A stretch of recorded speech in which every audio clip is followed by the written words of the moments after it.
Hello and welcome back to the Timeline Astrology podcast with myself, Gary O'Toole, and my guest today is Kishori. Kishori is once again joining me for our Maps of Consciousness series, talking all about Rahu through the different houses of astrology. And this is now the penultimate episode of Rahu through the 12 houses. We're coming to the 11th house. So this episode is all about Rahu in the 11th, all about Rahu in a house that it does very well in, because it's all about our bigger ambitions on a much bigger scale, the 11th house. So I hope you enjoy this conversation. And without further ado, here's Kishori. Welcome, Kishori. This is our next episode, our next installment in Rahu, and Rahu today, Rahu in the 11th house. That's wonderful. Thank you once again, Gary. Oh, yes, I know what I was saying, that every single time we get together to explore more, I give thanks at the one that we are that's brought us together. And then I started to laugh because, oh, well, that's me or that's you. It doesn't matter where it is. There's only one looking. There's only one exploring. So that's what I was laughing at when you said, oh, let's record it. And I'm going, well, yeah. If I look from within me, there's only me. But if you look from within you, within that form, there's only that one. Because each of us is a hologram. Each of us is a holographic expression of the absolute. And because we want to be in form, because we've explored being in form, you obviously have to have some definition. Otherwise, there's a soup. So we have to have choices. Yes, it was so funny. The minute I started talking about the one observing itself and it being like only Gary or only you within you and only me within me, it stopped. It's so interesting because the topic today is kind of like this also, Rahu in the 11th. Well, tell me a bit about Rahu in the 11th as we're waiting then. Okay, so Rahu in the 11th is the natural 11th sign of the zodiac is Aquarius. So it ties obviously into the age of Aquarius, and technology is a big part of that. And in Indian astrology, they see Aquarius, they call it Badaka. Right. And it means blocker. So they actually see it as the 11th house in the chart as a blocker. And it's just interesting as we're talking about it and we're getting cut off with the tech issues, because what's interesting about tech and Aquarius is how it's supposed to connect us all to each other, but it's actually doing the opposite also. Yes. How we're connecting, obviously, it's like that saying with the internet, it brings those far away closer and those closer further away. Right. You're on your device there and your loved one is sitting beside you and you're just not paying attention, that kind of thing. That is very much tied in with Aquarius, which is the most paradoxical sign of the zodiac. So when we talk about Rahu in the 11th, it creates a lot of extremes, like it always does, I guess. But in terms of especially things like that, hearing, listening, being able to hear, literally with tech, can you actually hear because you're getting cut off, as we're having now. And that kind of connect, disconnect. And also what you talked about, each being a hologram, each being, the one, but also being a separate one, like an individual within a I would say rather than separate, distinct. Distinct, because it's a differentiation we're talking about, not separation. And it's very interesting. The minute I went to the heart and I was looking at the last beginning of this little flow, the disconnect stopped. Yeah. And I went, oh, let me use my power. I went, well, let's just see. I should probably do the same then. Yes. I should be doing the same all the time, let's face it. Exactly, we should. But this Vanessa and I've been examining the various interrupts that have been happening over the last few days for her, and looking at why. And I said, it's because you have to have your intention so hyper clear at the beginning of each segment that then bits can't creep in. The law is that there is no there's only me, there's only the conscious intention. And when all the little bits of wiring that are out of sync are bypassed, as they can be, you don't have to go through them, then the flow starts again. It's so interesting because my thoughts, because this is my adding to it now, my thoughts before we started speaking, before we came on the call, was, oh, we're going to talk about Rahu in the 11th. Oh, and the 11th house is this Badaka house, this blocker. And what are we having? This kind of tech issue. You know, it's interesting because I pre-paved that. Exactly. It's very interesting. And when it started to happen, really, the blocking or the interrupt started when I'm not even going to speak about it. But that's when it started. And every time I opened my mouth to speak about it, it happened. It's very interesting. So I went, okay, I've got to take, it's so subtle. And mind in the everyday world doesn't actually remember all the time. So you have to make sure that your mind is rooted, because we are in a period of transition. And that's why it feels so bipolar. It's pulsating. It's a pulsing energy rather than a direct current. You know, it's the pulse, the rhythmical pulsation. And if you forget when you're on the one swing, you know, you're bungee jumping, and you forget, mind forgets, and you go back into identification with the temporary personality, which will happen because that's what we hear. Existing as. But what we have to do is to make sure the mind doesn't slip out little bits, gathering in all the oxbow lakes, and so you start falling into robotic patterns. And they don't have to be very big ones; it can be little ones, you know. So we have to gather all the sheep. Like Jesus says, even the 100th sheep, you have to gather in that last little lamb, that last little bit, because you only got to have one grain of sand in your machine, and it's wrecked. It's got to be so smooth, because I'm sitting here with my hand firmly on my heart, reminding myself all the time now, which I wasn't doing, meaning that I don't have to do that a lot of the time. But when you are in a dicey situation, you have to, or a potentially dicey situation, you have to really, really reaffirm beginning of each each threshold you cross. What you said about the one grain in the machine is just really spot on in terms of, let's relay that to the grit in the oyster. The grit in the oyster, the one grain in the machine, the one person in the group. Unless, but then that depends so much on who's looking. And if you shift your perception, and like in space, anywhere, it's a complete different time. And there is a space when it's before and beyond the space-time bubble. If you look from before and beyond the space-time bubble, there's no grit.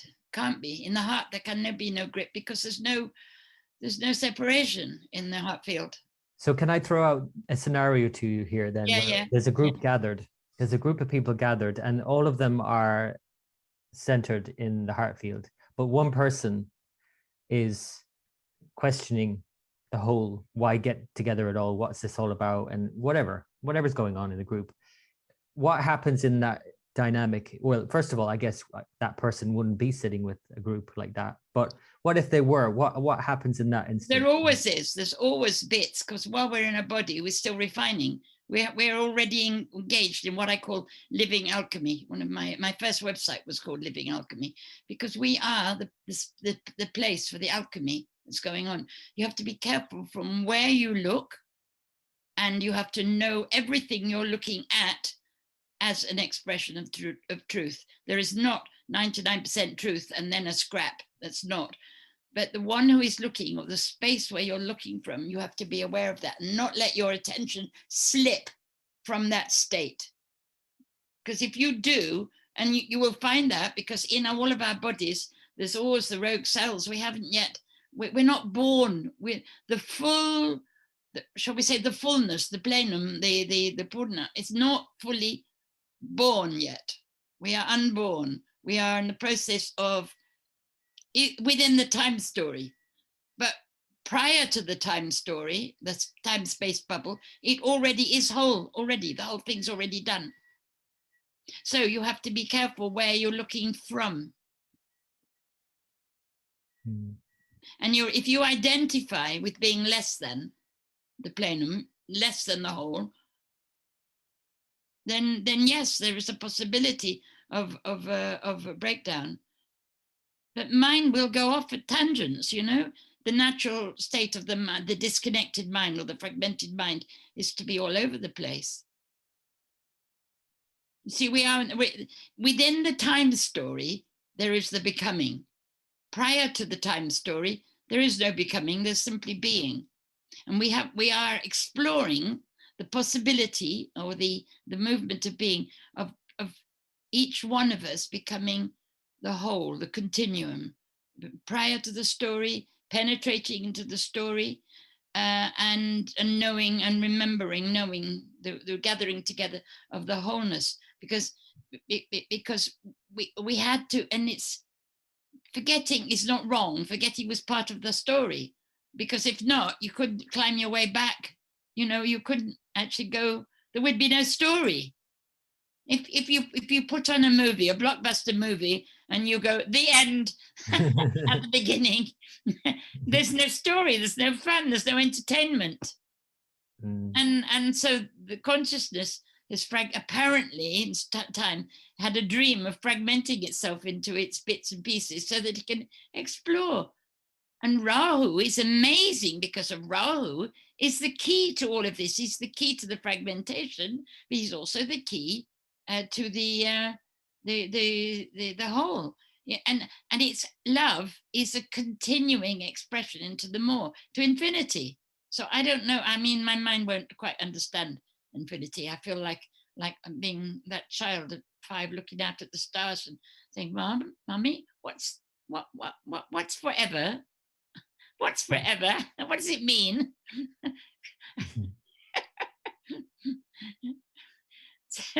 So from infinity is something that cannot be comprehended by mind. We can only be illumined, and it's very hard to express. But I have to say, within me, this Jeanette Kishori thing that's here, I have an endless fascination with bringing into words the impossible. Yeah, no, and that is certainly what I get from you. You know, from anything that I read and listening to you, it's like, yeah, that's exactly it. It's like bringing how did she come up with that? Oh yeah, of course. But it's like there at the same time, there's no effort in it, because it seems like such an effortless flow from you. I used to do many years ago in the upper gallery of the stables. I owned this residential retreat center. Did a lot of exploring there. It was an amazing place. All sorts of impossible weirdnesses used to go on there. But I had a friend who was I don't know him anymore, a martial artist. And we used to do exchanges. And I remember we were upstairs in the gallery one day, and he said, we went down the stairs to the living room, and on the way down, he said something. I don't know what he said. And I said, that's because you think that you are a man in this body, in this 20, whatever century it was. It was before the millennium, I think. And that's not the case. So we get down to the living room, about another dozen steps down, and we sit down, and he says, I don't want to do this anymore. He said, I like being what I am. I said, and you destabilize everything completely.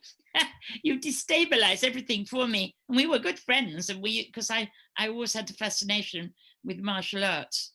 And I mean, I'm in the middle of learning to be a Shaolin warrior at the moment. Nearly 80. It's a laugh, but it's amazing. It really is. But so that thing, he said he made a choice. I don't want any more destabilization. I prefer to be what I am. And I went, fine, okay, Charlie, or whatever his name was. Can't remember now. So long ago. Anyway. It just strikes me that when you're talking about someone like that not wanting to feel destabilized, or, you know, wanting to kind of keep their story together, that when we're talking about groups, and I just drew a little kind of picture here of a circle and then extending out into all smaller circles, because that's almost like being in a group dynamic is what it does. It's like it really highlights the different disparate parts oftentimes of you. And if there's one person in the group that's upsetting the whole group, it's like you say, you haven't fully intended. But the strongest battery in that group, someone who is really rooted in truth, is looking at everything as a stage, an aspect, an expression of the whole, and that nothing is wrong. And the only thing that is wrong when you get this person, apparently, that is like the grit in the oyster, is judging that it should not be so. This is the one mistake that we make, judging that it would be better if that were not there. It wouldn't be, because everything is just the way it is. And when you recognize that everything is consciousness, consciousness cannot be a house divided. Consciousness cannot fight among itself. It can't. It's impossible. But you can have an experience of it. And when an enlightened consciousness looks at it, it knows that the black spots on the black lines on the outside of the jigsaw, they are part of it, and it cannot be otherwise. So Rahu is not the opponent, but he's the beloved looking like an opponent. When I say the beloved opponent, because it's not really an opponent, it's a dream, and nothing ever happened. I remember once somebody saying, years ago, why is it I feel that nothing ever happened? And I went, okay. You get those odd words that you hear, and it's important to file away for the future, to ponder, for some future evolution. And it's a prefiguration of something. And I went, oh yeah. I got to the point when I see that nothing ever happened. Nothing is happening. Right now, nothing is happening. We're having experiences, but nothing is happening. And when you are in a group and there is one, it only takes one, remember, it takes one. And that one is holding the consciousness for all. But if that attention wanders and you look through a different filter at the whole, and you start going down the level to, what shall I call it, into judgment, that this should not be so. But everything is perfect. And I remember years ago hearing that said, everything is already perfect. And I think, well, it isn't. Not to me. But that time I did not, my consciousness did not get that. It is. Everything is just the way it is. Just perfect. Because it cannot be other. In that heart frequency, consciousness cannot ever be divided. You know what's that in Sanskrit? You take the fullness from the fullness, and what is left? Oh, purna midam, purna vidas. You know that. Do you know it? No. No. Yes, you do. Purna midam, purna midas. Yeah. Oh, I'll find it now. I can't remember the Sanskrit words fully, but it's take fullness from fullness, and what is, and only fullness remains. And that's the translation of the Sanskrit, the Purnamidam. I often feel like when you talk like that, I feel like, okay, I'd like to be in those situations again that I felt so uncomfortable within group dynamics, that if I had my hand on my heart and I really intended, and but at the same time, there's another part of me that's like, I do not ever want to be in one of those situations again, because for me it's very uncomfortable. You will never be again. Not in the time story. You can't be. But interestingly, the times that I have been, and I'm thinking of one in particular where I was actually teaching a class on astrology, which included Rahu. Yes. The astrology of Rahu. And so I had then decided actually at one point that this is so uncomfortable for me. I am actually going to face into it and actually ask the person. And so I literally went like directly into the topic of how I thought they were disturbing the group dynamic, and let's look at it in the astrology and what is this? And actually it opened it out a lot. Yes, but it always does. Disclosure of any feeling or experience will always open it up. We are scared sometimes because of the destabilization process that goes on, because it has to become chaotic in order to shift that thick layer of syrup over what I call the ship that's beneath. When you talk about like a film plot, like that makes so much sense and will make so much sense for people listening, because it's like, who's not aware of watching movies from beginning to end, going through the process, Yes. and the protagonist going through this whole Uh-huh. story, you know, that is our life as well. But we still know, the actor still knows, so he will not try and remember at the time when he's acting that he's still Joe Bloggs and being an actor, you know. But we forget. So we are all aspects of the living one, living intelligence in all its myriads of forms. And it knows. The brain may not know, or the memory may not remember, but we all know. And there is that in us that is the highest frequency that remembers. So we can always turn to that. Now, when we have trained our neural pathways to always go back to the heart frequency instead of the chaos, then you're home and dry, really. You can enjoy the play. You can even enjoy dancing on the razor's edge, walking the tightrope, because you know you're safe. I remember years ago, I think I told you this before, got to be a long time ago. And I said, what am I doing here? All the experiences I'd had about becoming protoplasm and not, forgetting. And it said, you're bungee jumping into matter. And I went, oh, just those words made me understand. Bungee jumping, you're still always connected. The divine bungee jumping experiment. I love that analogy. That's great. That is really I'm great. always safe. The little bit of me, the little one, not in every cell, does not remember, obviously. But once there's a hole in the dam, once there's that little crack opens up, it's a done deal. And the place where the cracks open are the destabilized places. The chaos that's going on in the world at the moment, more and more, is opening up. And we realize, I won't go into all of that, but the opening up of the contradictions and the incongruences and the spaces where, is it true? Is it not true? What is truth? What is truth? Your truth and my truth about things in time will always be different. But there isn't a place, a state, beyond states, which always knows, if I am the one that is dreaming this and that one is the same one in everyone, then we only have to connect to that frequency in everyone, and the world is in order. Everything's in order. Just like Rumi talked about when he talked about beyond. Out beyond ways of wrong and right doing. Right. There is a field. That was my intro in my very first website. And I've loved that. And I've obviously, my websites have run through all sorts of ways of knowing, wanting to do the impossible, make it clearer and clearer and clearer. But out beyond ways of wrong and right doing, there's a field. I'll meet you there. And when the soul lies down in that grass, nothing makes any sense. It's not meant to make sense. This is so important for us to hear right now, because we are in the world at the moment, when we look around, so divided, and so it just seems like that's a million miles off.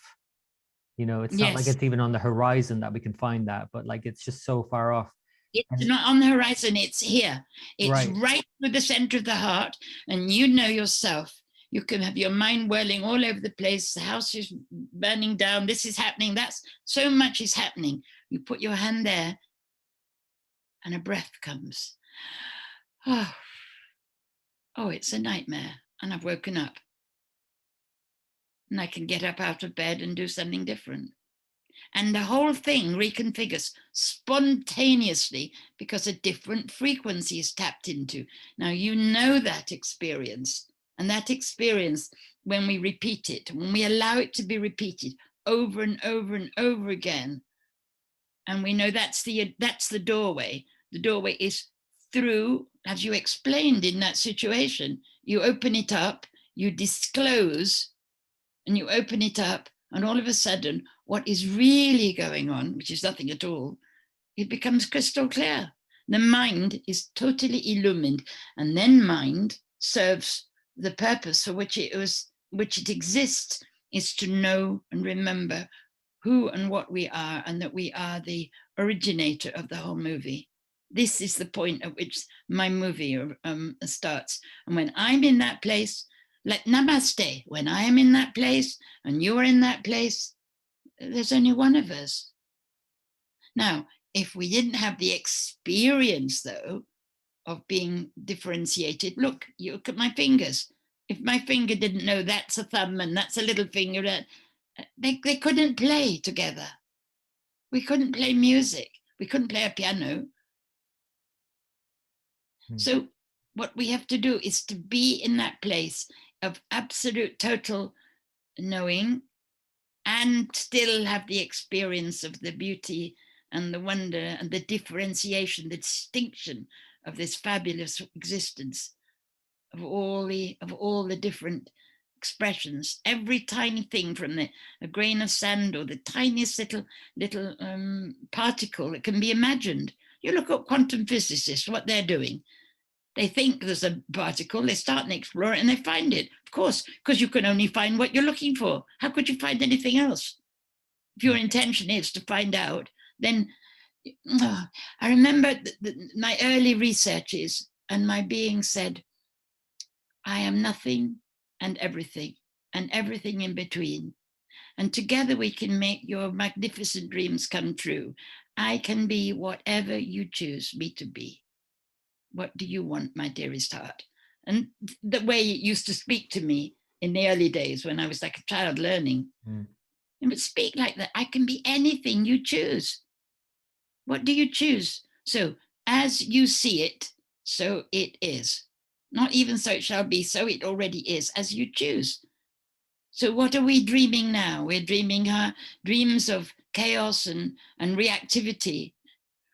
But when the reactivity, when we stop running around in circles because something has happened and this has happened, that happens, and we go back to that heart frequency, what does your heart desire? What is your heart? What you really, really love? What is it desiring?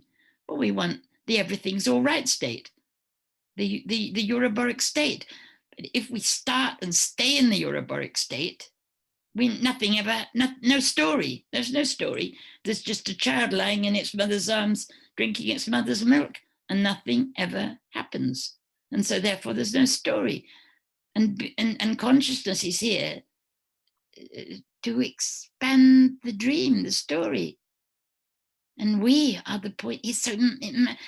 See, God and man, or God and human being, it's the same. There's no separation. We are the union of opposites. We are the rainbow bridge. We are it.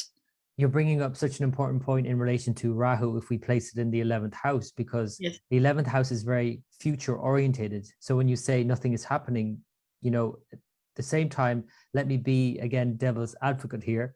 Rahu in the 11th will drive someone to constantly seek a better future. Like there has to be something better. And in terms of even, like, let's look at society today and humanity, that humanity always looks at what could be better. It could be better.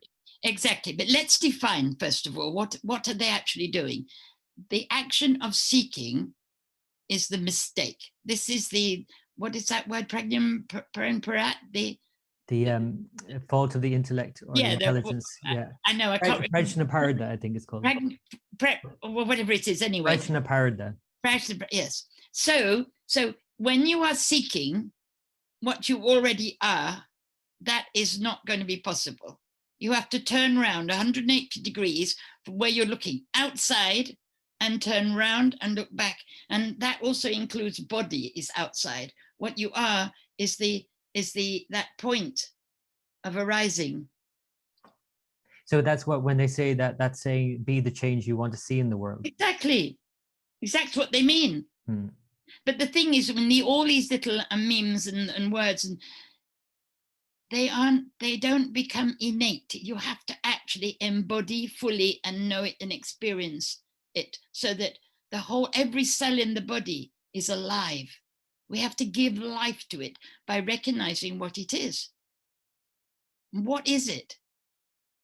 Now, the minute I start to describe what consciousness is, this is why they said, if those who know, or that which knows itself, cannot be spoken. Well, it can be spoken, can be expressed, but it can't be described, which is the task that you gave me with the trying to prune down what Rahu is. Okay, so I should fess up here, listeners, that basically I set Kishori a task to write down in a nutshell, not only write down, but in a nutshell, write down what Rahu is, or the song of Rahu is. And then we're back to the same thing, that if I speak the song, if I incant it, if I declare it, I was looking for a word which really suited, and the word that came nearest is sing. If I sing the song of Rahu, then the knowing comes in my sound. My sound is not a word. A word, it's in the beginning is the sound, that frequency. And we use word because we don't have vocabulary enough in our language of duality. It's what Becker called Yo quisiera escribirle. It's a Spanish poem, and in English transliterated, it's something like I would like to write it down. There is an anthem, a song in the history of man, which I would like to write it down with words which would be at the same time sighs and smiles, colors and music. Oh, can you feel that?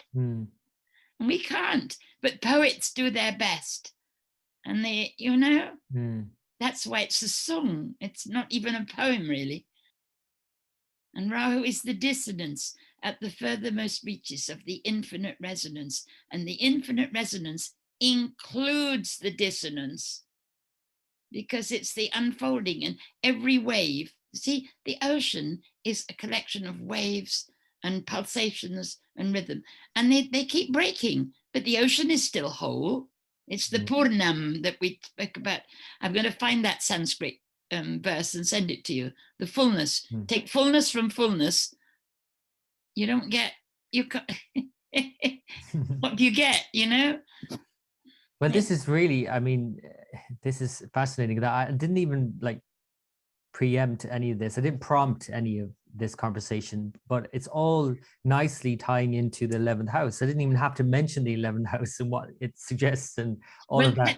Maybe tell us again about the 11th house. Because... Well, I mean, you've covered basically the main thing. Yeah, which basically is it's future oriented. Yes, it's about desire. It's like a bigger dream. Actually, it's more about like a societal dream. Like, what do I want to do?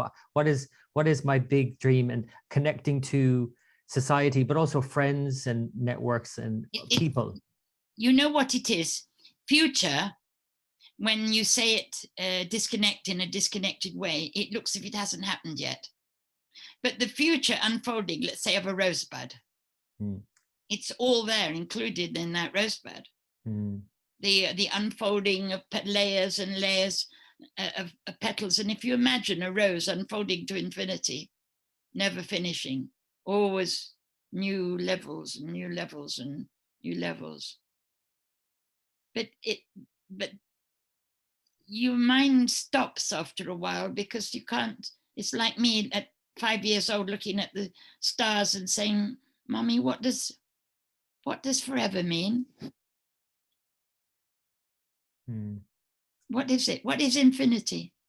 And that time when I was trying to roll marbles down my brother's little marbles down copper rods of the staircase, which I had taken off, and she'd been out shopping, and I was sitting there in the hall making this great thing of weights on copper rods that they would tip if the marble went to the end, and they're little grooved rods, and she said, "What are you doing?" And I said, "Well, I'm making it so the marbles will go on forever and never stop." And so she said, "That's impossible." She's busy shopping, obviously. "It's impossible," she said. "That's an infinity machine." I didn't know what that was, actually. But she said, it's not possible. She was a teacher of maths, you see, so she kind of knew those things. And I said, well, I can see it, so it must exist. Because I could see it in my imagination, I knew it had to be real. That was the thing, that grown-ups seemed to know something different from what I knew when I was little. So, and I'm sure it's like that for most children, that we kind of get told that it can't exist. And yet imagination is what all this is. We are the one imagining ourselves in all sorts of adventures.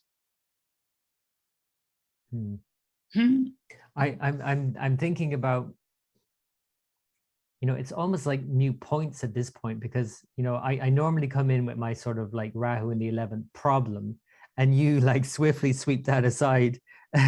But now we've kind of approached it the opposite way, so it's almost like, again, like a mute point bringing up the problems of the 11th, but I'll do it anyway. Tell me, because my brain, or my conscious mind, doesn't actually have a very clear idea, and it would be nice to spend a minute just telling me a bit. Just for the 11th house, what is it? So Rahu, and specifically Rahu in the 11th. So it's friendships, it's groups, it's gains also of all kinds, like monetary gains or any kind of hopes and wishes that we have for the future.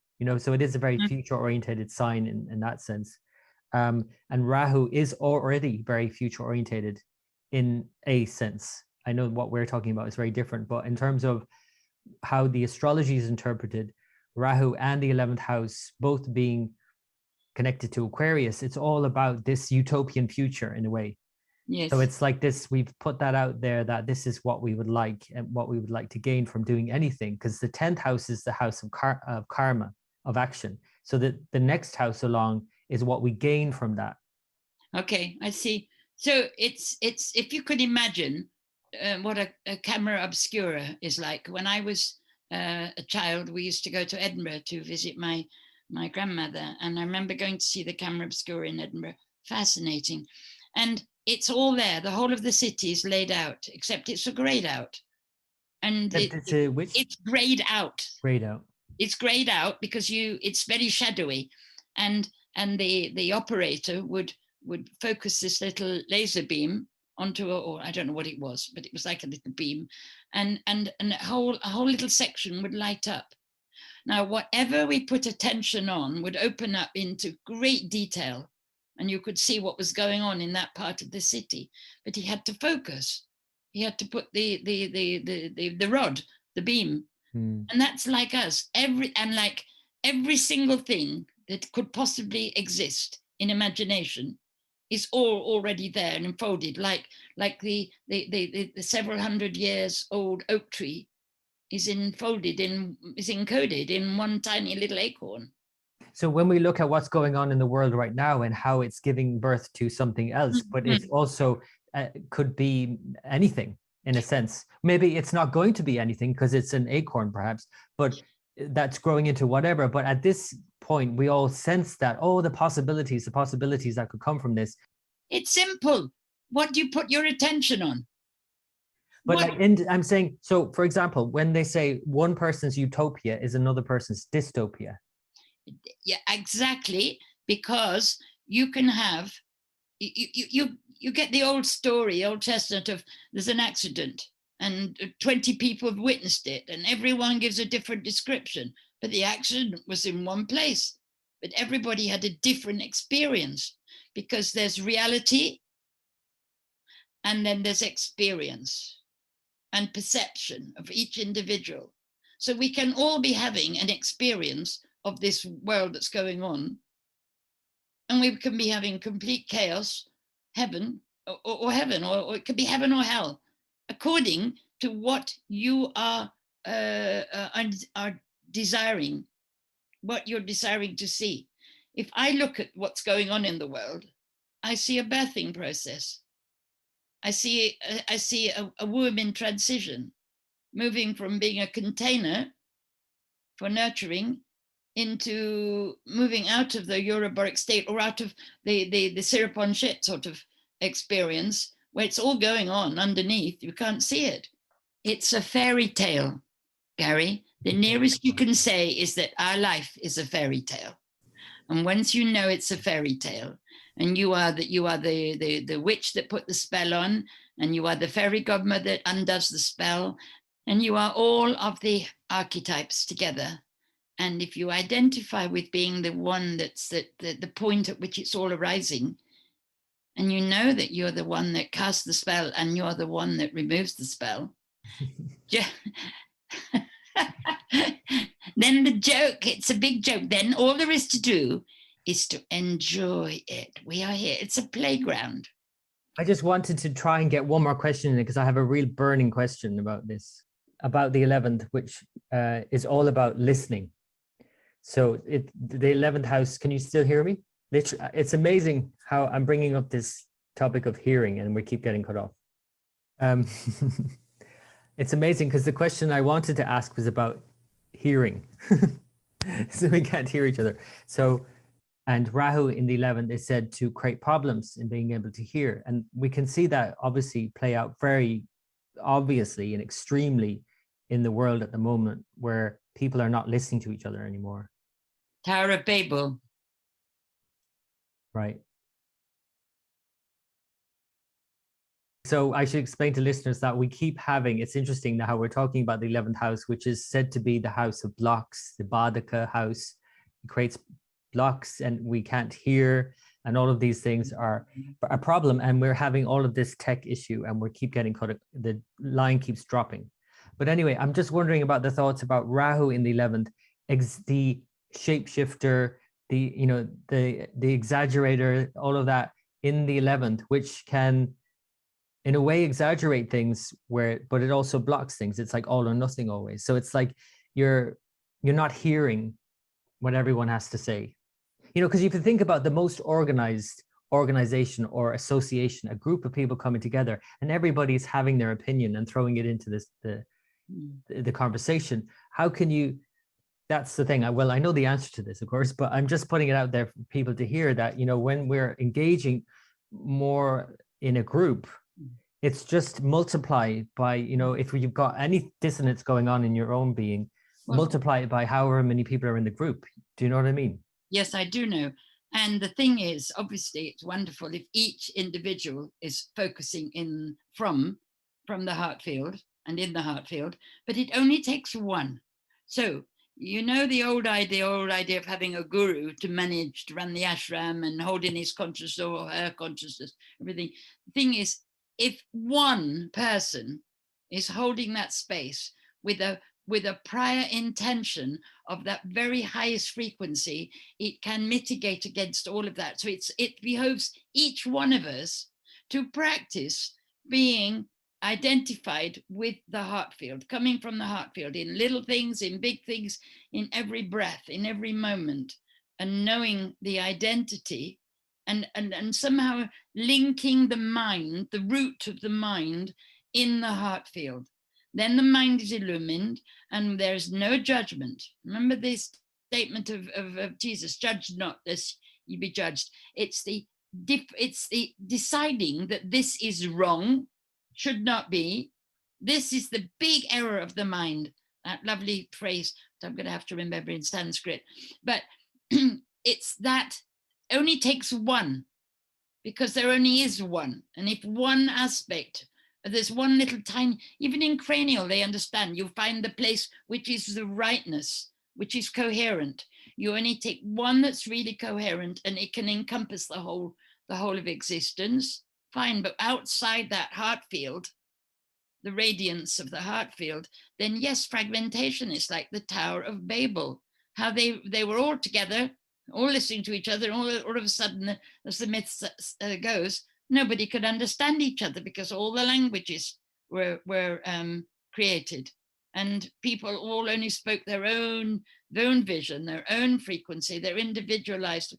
Now we have to look at the individualization as differentiation, but they must be rooted in the heart field. And the only way that I have experienced to resolve all situations, large and small, and for everybody or just one person, is to go to that frequency, find out who you are, practice self-inquiry until it becomes the default, that state, I am that I am.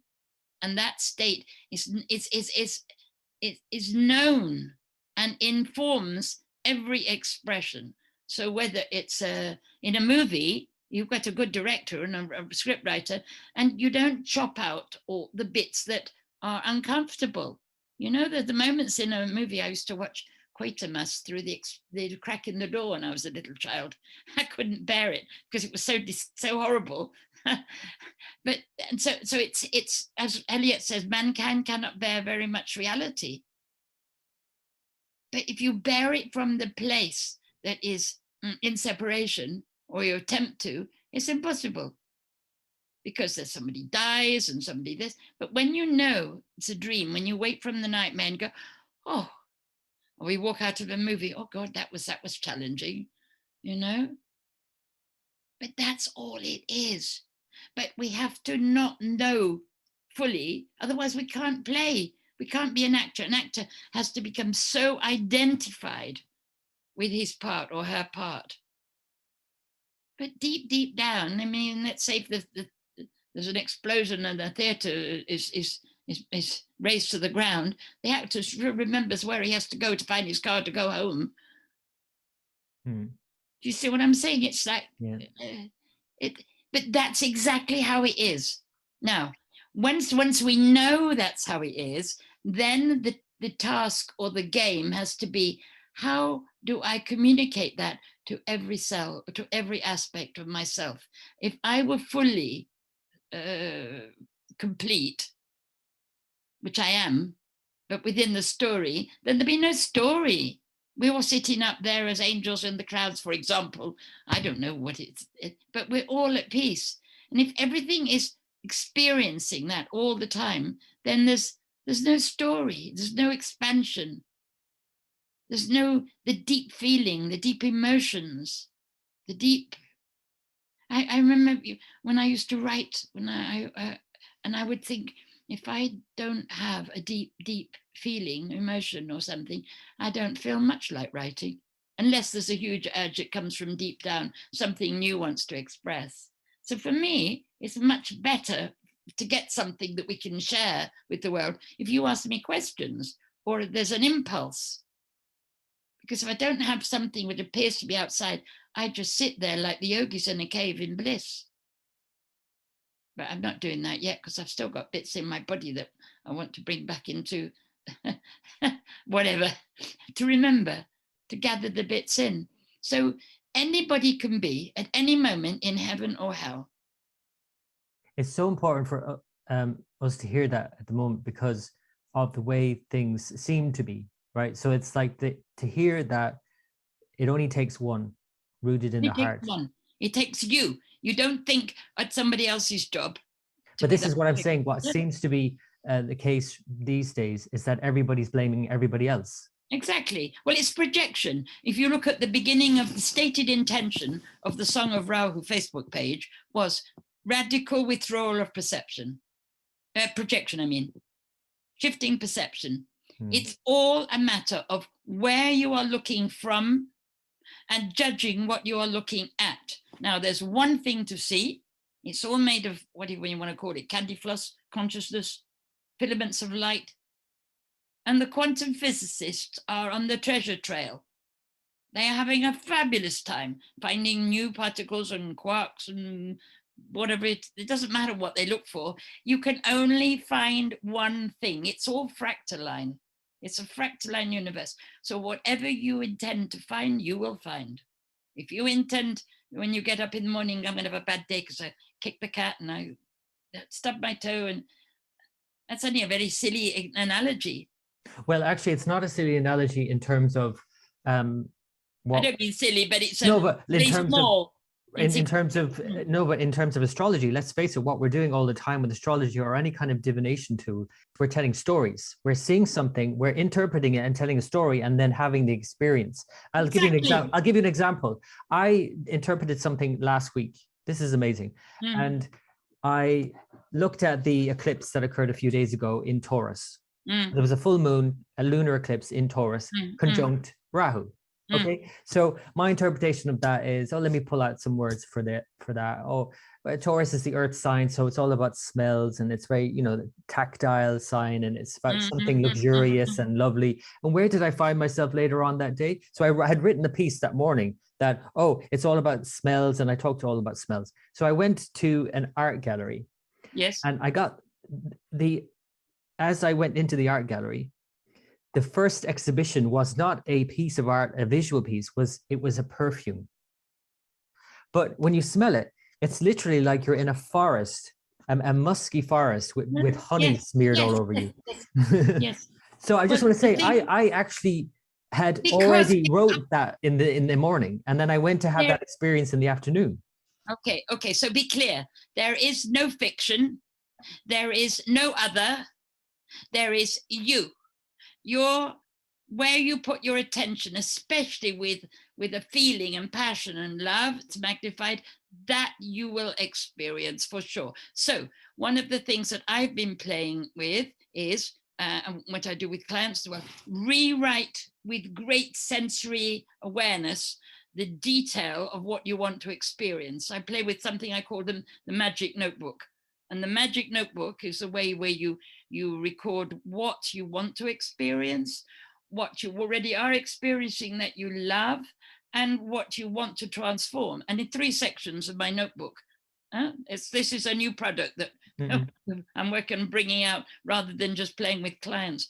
But the thing is, what we don't know, what mind doesn't know, doesn't remember, is that you can write the script, you can imagine it, and you can create your whole life in that way.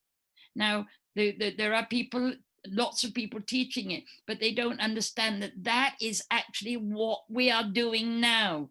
And where you put your attention with passion, with love, with whether it's a revulsion, a rejection, or whether it's an energizing frequency, you will get that. It's the amount of passion that you put into something, the amount of interest, the amount of attention with the feeling that creates your life. And it's across the board. You're not at the mercy of the elements or of the conditions, as long as you don't and believe that. So that's a really important point, because you've literally just jumped the gun on me there, because I was going to bring up the elements and actually the conditions and the weather. So if astrology forecasting, as it's called, is like weather forecasting, and that right, it's like weather forecasting, right? But when you think about it, when we're forecasting, if we're not actually going to take the time to look up and what is actually the current weather, the actual how you experiencing whatever that you've predicted, the rain, the sun, whatever. But Vanessa and I have been playing for a long time, and she's actually really brilliant at it. We decide we're going to do something, we want a nice day, and we imagine it. But same thing. But this has been like this all my life. Remember that story I told you where I actually drove through a car and got out the other side, just closed my eyes, and I was out. I thought I was going to die for a minute, closed my eyes, but obviously I had other things to do rather than hit a car straight on. And I looked in the mirror and the car was there behind me driving away. I need to bring up a really important point though here, because I think of this as, you know how many people use this phrase, co-creating your reality. That's a big phrase that's used a lot. So in terms of the 11th house, for example, in Rahu, and wanting to fulfill our highest ambitions, that's what it's all about, basically. When we look at astrology, why would we look at astrology? Only for that we want to know that actually spring follows winter and then comes summer. That we actually want to have some sort of timetable to work with, because if we're co-creating it with the universe, we want a riverbed. But as more and more people wake up, beings, apparently the myriads of beings, there's only one being, it looks like myriads, as more and more realize their true sovereignty, that's what has to happen. Then the world becomes a playground of pleasure, of joy, of magnificence, of beauty, of abundance. And the yogic flowers that I speak of, fulfilling your purpose, your dharma, your artha, your possessions, your wealth, or your abundance, or whatever that we see nature has, your karma, your pleasure, your joy, your delight. your karma, your enjoyment, your moksha, your freedom, your liberation. You become free to play with this. We become masters of creation. And the place where the disconnects, that's what we call Rahu, the dissonance. This is the place of the undoing of the illusion that we have right now, that we are limited by circumstances. And Rahu is pulling the rug. This is why Rahu in the song says, Rahu is the key to eternal life. Rahu is the key to freedom. Rahu is the key to fulfilling your purpose. And it's the disconnects, because the current, like a wave, has to break before the new wave can come. And we are really full on in that process at the moment. We're right at in the transition of birth. And it happens, birth happens with all the blood and the gore and the stuff, but it gets simpler and simpler. When we stop being addicted to the breaking down and the retelling of the tale, and the media saying, oh, look, this happened and that happened and somebody else was shot and this happened, and then look at the drama. But humanity at the moment is addicted. It loves drama. My God, it wouldn't sell any newspapers if we didn't have any drama. But it's like a movie. It's like a movie. It is a living reality. I called it, I said, my first website, I called it Living Alchemy. It is living alchemy.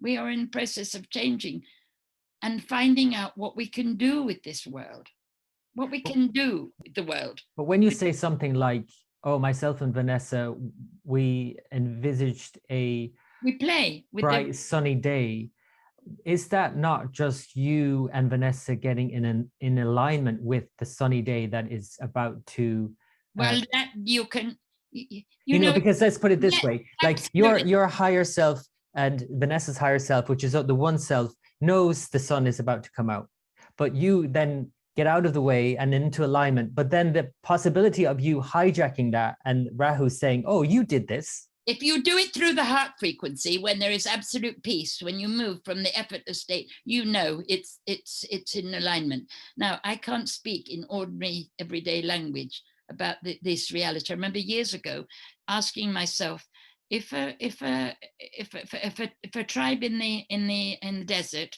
wants to find a watering hole, and the shaman comes along and says this way, did the shaman know that it was there, or has the shaman imagined it into being? No, we actually are imagining this world into being. It's not solid. We are imagining it, but it's all already done. So the imagination let's imagine the one being has already gone with the explosion of one point, one black dot, one little, I don't know. And it doesn't matter. We have to explore. Actually, no, it doesn't matter. We have to explore it, because whatever I can say is actually irrelevant to you. It might trigger a point of inquiry, but the only way you can know is by exploring and practicing Atma-Vichara, self-inquiry, and find out what you are. And then experiment, like the scientists we all are, with the circumstances around you. See what you can do. Well, I'm experimenting all the time. And my experiment over recent years has been, after many years of being, quote unquote, in alignment and manifesting whatever I wanted at the blink of an eye, and sort of, oh, I want a house that has this, this, and this, and this. And then a month later, up comes the house, or whatever it is. And then from going from that sort of sense of alignment and manifesting anything I wanted to now not at all, as an experiment. I literally have been consciously doing this as an experiment. Well, what is actually happening? Am I just getting out of alignment with my wishes, my one self, my higher self's wishes, and actually blocking that from occurring, or just stepping aside from it so that I actually can't see that it's right there beside me in some other kind of dimension? Right. It doesn't matter, does it? But like you say, it doesn't matter. It's all a game. I'm just playing with it. That's what everybody I see. I've always said the way forward is to practice Atma-Vichara. But some people just say, oh, but I'm in so much in love with life already. I just want to dance, or I want to write music, or I want to. It doesn't matter. We are here. This is a frequency of choice. I mean, one of the early New Age people wrote a book called The Only Planet of Choice. I don't remember anything about it except the name. And I know this is that our choice, we have to choose. We must choose. And then the act of choosing is the act of creation, the act of bringing forth what already exists into form. Like I spoke about the camera obscura. You select what comes into your heart, what you love. It's not strategy. It's not doing it just because. It has to be with that, the wow, the Walt Disney factor, the stardust, the twinkles and all of that. It's got to be, wow, because that which is not conscious loves all that. What I call the magic. It's just a shift in perception, but there has to be an enjoyment, a pleasure, a love. I love that, because it's like, for me, that's what it comes down to at the end of the day, is this shift in perception. Because astrologically, Rahu is, its antidote is Jupiter, the planet Jupiter, which represents magic. That's what I've got. Jupiter on the ascendant, Guru on the ascendant. Yeah, exactly. So you have, it's this sense of awe and wonder and magic, and just that absolutely antidotes this fragmented mind that has all of these desires that are, just, this kind of like kaleidoscope colors and all of that. It's all wonderful in many ways, but it's fragmented also. And Jupiter brings everything together in a kind of cohesive whole. That's why I love it all and call it all a fairy tale. It's my particular take on it that I guess I love it this way. And I chose it to be this way. And I don't really, I'm fed up with the mending and the repairing. And I don't have such, I used to think I was the most unloving being because I couldn't get excited about certain things. But fun and magical experiences and watching dawn and I don't know, I just know it's a fairy tale. Now somebody else might know it a different way, and I don't care. I like it my way. This is exactly, but this is, and you've preempted what I was just about to say. So it's like, this is your experience. Like we could say, oh, Kishori, she has Jupiter rising. She is connected in this way, and she just sees the order and magic behind everything. But what about someone who has Rahu rising or Saturn, which is like everything feels a bit off, right? And how does someone like that then tune into the magic when it feels like it's just off all the time? It's very simple. The whole world is me as well. So I scan the world and I pick out the mentors that I want. I have another game I play. It's all games, and I pick mentors that I play with on the inner, and they're the ones that just this me, ordinary me, sitting here and talking with you. What do I now desire? What is it? A cup of tea? A new pair of shoes? To talk to somebody interesting? To have a new lover? Whatever it might be. It doesn't matter how tiny it is, whether it's the color of a nail varnish on my toes or something. It doesn't matter. It's the choosing, the selecting. I'm a life artist, and everybody is a life artist. And you start off with what the gifts or the handicaps that you are given, but you are not limited. So I'm not limited to being, I don't know, Rahu in the fourth house or the third or whatever it is, because I can choose. I can go, oh, well, actually, I prefer that house that person has got. I think I'd like one like that. So you bring it into my magic, and I energize it. We all have the power to look at this vast cosmic display that we see around us, and we can all choose.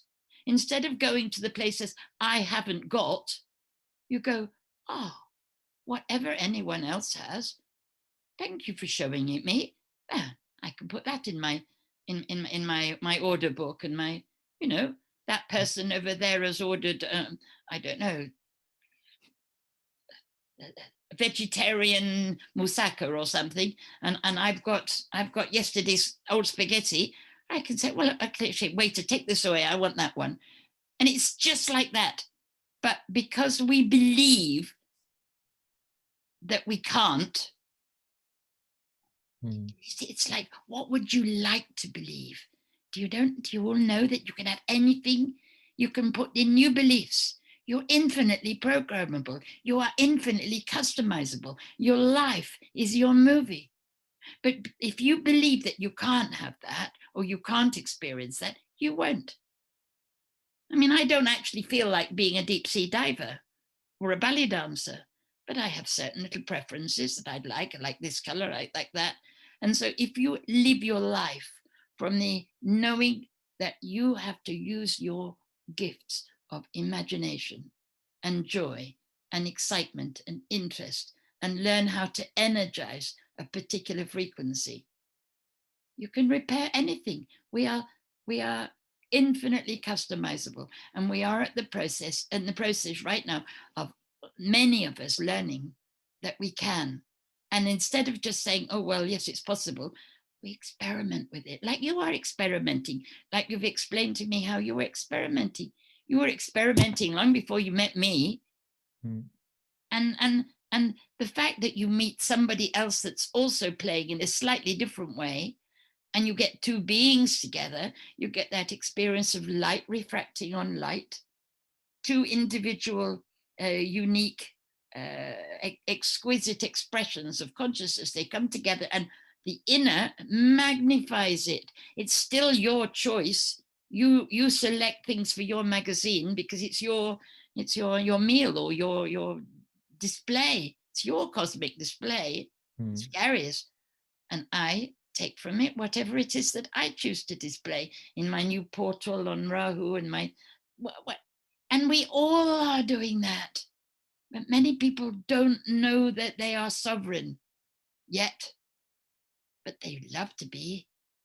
I liked your terming it more about someone is differentiated parts of the whole. When one or two people or more come together with a combined Yeah, effort or vision and yes, intention, it's so powerful. it's very powerful. That's what Christ said. Where two or three are gathered in my name, he doesn't mean in the name of Christ. He means at the frequency of the I am that he is, or that frequency is.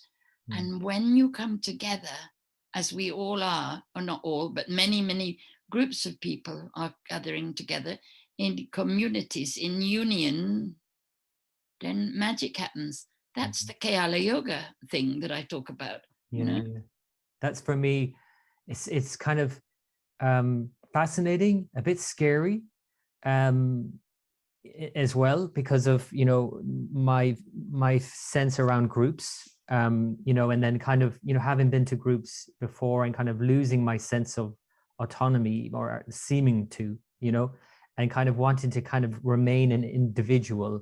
But now your explanation of, no, we're all just the one, differentiated parts. See, look at my hand. Now, my thumb does not want to fight with my little finger. My thumb enjoys being a thumb. And my little finger likes being a little finger because that's what it's become. And when they meet together, or the forefinger and the thumb, or what, there's different, first of all, on many levels, there's different frequencies. We know in mudras, different frequencies start to activate. But in the ordinary everyday life, because my fingers function as they do, I can pick up a cup.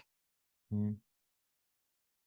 Yeah, it's a great way of thinking about it, and it really has kind of opened my eyes to maybe looking at group dynamics, and even just us two meeting. I normally work alone. Yes. You know what I mean? I'm constantly just studying, writing, thinking on my own. And so even just meeting with you in the last how many months now we've been talking about Rahu has been really eye-opening for me. I wouldn't have been able to have these insights without you, Yeah, because we are all of it. You are, from where you are consciousness expressing in all its magnificence as Gary, and you will never ever be bothered with going into a group in the same way as you ever would be, because every group that you are in your sovereignty, that group is serving you. Everyone in that group is serving your expression. And so Kishori is actually here to serve your expression. But from where Kishori is, you're serving Kishori's desire to bring whatever knowledge there is that's being given here out to the world and play and dance and sing in what I call it the radiance of life's vast openness. It's the ocean, and I'm the ocean. but you also are the ocean from where you are, with your particular flavor. And it's every single flavor is necessary for the whole, everyone. So you are as much sovereign and running the whole show. You are the cutting edge from where you are. I mean, you can't say that I could chop off my little finger because it's not really required. It's only the thumb. It's not true.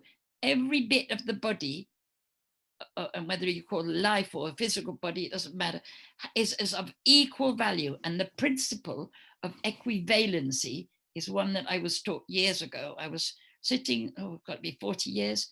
I was sitting looking at a model in my mind of, you know, when you get atoms in a child's science lesson and they stick these drinking straws and little atoms and in together. You know, have you seen those models?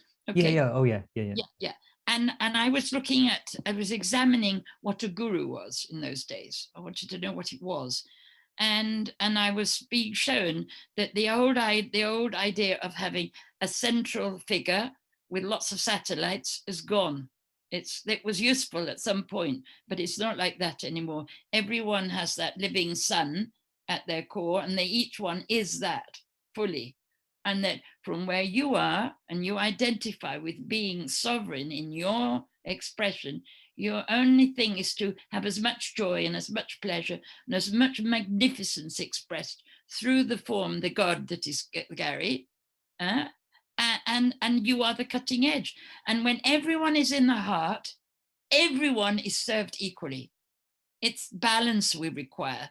It's not competition or anything. Everybody is to be fully a God, fully divine, fully magnificent. And because life doesn't end, there is no death, there's a continuum. That is the way it is. And because we are at some point, this little point in time now, but the whole of time, we are going to master things like, God, teleporting and time travel, because that's the way it is. They're already playing with this in when you said you didn't want to go back into these groups again. You can go back now. You can go back as the heart and revise every single thing. And Rahu is the point of revision. He's the point of return. It's the revision. So now, if you, with the knowledge that has been explored in this little bit of time, you can go back and visit anything and revise it. You can revise all of your ancestors. Like this, we bring the whole thing into its perfection, which it already is. Well, but if you want to experience it as Gary, you can play. You can play with revising absolutely everything that doesn't please your majesty right now. It has to please your majesty. I love it. And I love being called your majesty as well. I do have moon in Leo.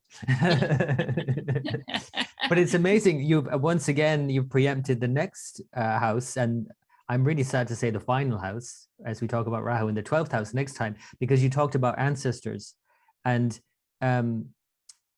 you know, really going back and sorting all of that out. That's what we'll talk about when we talk about Rahu in the 12th. And I kind of thought, actually, maybe because we've had such tech problems with this one, and we talked about Rahu in the 11th, and it is seen as this, again, creating this disturbance as well, even though it's the ultimate ambition. But I was thinking, oh, maybe we should do Rahu in the 12th as just a silent podcast. But I don't know, that's completely stupid. We'll just sit here and just look at each other for the hour.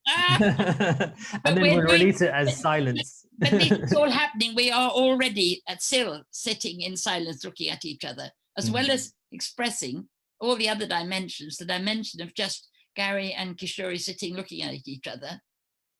What I'll try to do next time then is to actually sit in that silence first, because normally I'm like running around trying to sort out this and that to get the podcast ready. So what I'll do is center myself in that stillness and silence, and then we can, whatever comes forth. I'm not even going to plan next week or next time we talk about. Right, then, but remind me, you can send me a sentence reminding me what it is. But remember the analogy of an acorn and an oak tree, or a seed. We are the seeds now. We're the dreaming seeds, right? And so every experience that you, as consciousness, and loving Gary, because being is yours, the being is totally besotted with being Gary as well, and every one of them. And every dreaming seed has their whole potential within that seed. And so right now, everything already exists, just as the 1,000-year-old oak tree exists within that one acorn still, and you can follow the lines back. It's a story. And it's a library, if you like. It's a library of endless adventures. So, and with regards to that, and talking about the story, and in a way, we do have to, I guess, with Rahu in the 12th, bring the story to an end. It just starts again, of course, in the first house again as it goes. Yes. But in terms of this series of podcasts and this maps of consciousness, and I am sad to say that, because I feel like, and I probably, will start gushing now if I talk about how appreciative I am of you bringing me on this journey. I mean, it's just been so comforting and awe-inspiring and magical. And I can actually see now why you call your website Magical Makeover. It makes complete sense to me now. Yes. So thank you. Thank you. And thank you for the opportunity as well. And we're going to bring something out that mind can appreciate, in written words. My thing about not wanting the words only written on the sound, but it's for happening very soon over the next weeks. Yeah, so I look forward to that as well. And of course, you'll be in the magazine, and I'll have your interviews in the magazine and the Song of Rahu. Yes. But look how wonderful. That's why JV partnerships are so much the vogue, because obviously the more that I have more visibility in the world again, then obviously we connect to the podcast, and it interweaves. And that's the being really with true expression of life. What is my life, and what is your life, and what can you become? What are you becoming? What are each individual? What are we all becoming? A whole new universe. I saw that about 40, 50 years ago. Each one of us is a potential universe in multiple dimensions. Magical. We're weaving something, always weaving something new. I love it. Takes my breath away sometimes. So again, thank you so much, Kishori, for joining me on the podcast. I had to cut that short. We were having quite a few technological problems with that podcast, so I had to edit some of that out. But I think you got the gist of it. Rahu in the 11th house. Remember that Kishori is releasing a book on the Song of Rahu, her epic poem, and it's coming out soon. So check it out. Her website is magicmakeover.com. That's magic with a K, MAGICK -makeover.com. But she's also got a new portal for the book, a new website where you can pre-order the book, a physical copy, and a digital copy will be coming soon as well. That is kishori.net. So kishori.net is the website to go to if you'd like to order your copy of the Song of Rahu, which will be out very soon.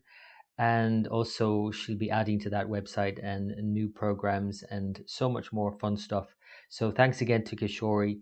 And my own website here is timelineastrology.com.